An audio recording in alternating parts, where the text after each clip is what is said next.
quando una femmina mi viene a dire taggia lasciare un po' dura, st'amore è inutile. Mi metto a ridere. O sacci già che non fa manco si aggirano, perché la donna con baci e promesse fa ogni cosa nel proprio interesse.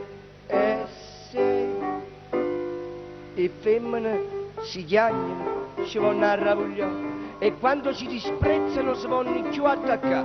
Quando sono scemo l'uomo che non sanno capire, si dice no, una femmina. Allora ha detto sì. Mi dovete credere, guardate, quella è un'esperienza.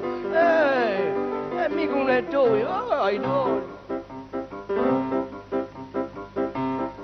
Seguì una giovane piuttosto eccentrica, la sentì dire, la vuol finire di farlo stu. Signori, qua c'è un equivoco, io sono un uomo serio, le voglio offrire un posticino nella mia macchina. Senta la macchina e più non ragiona, la ragazza con me si abbandona. Poi se ne viene al cinema, dove una strafuga e dopo tutta la languida si lascia accompagnare. Giunta alla casa alle 11, confida alla mamma, mamma, ho trovato un chiocciolo, più chioccioli e papà. E capito? Questa è la fine che facciamo noi uomini. Ci sta niente a fare.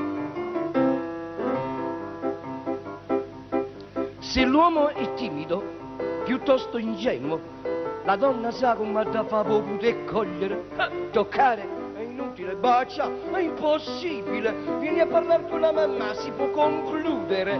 C'ho la casa, il corredo è un mio zio. Casimoro, ogni cosa è mia. È il povero Saverio, quando è salito su, casa, corredo, lascito, non trova niente più.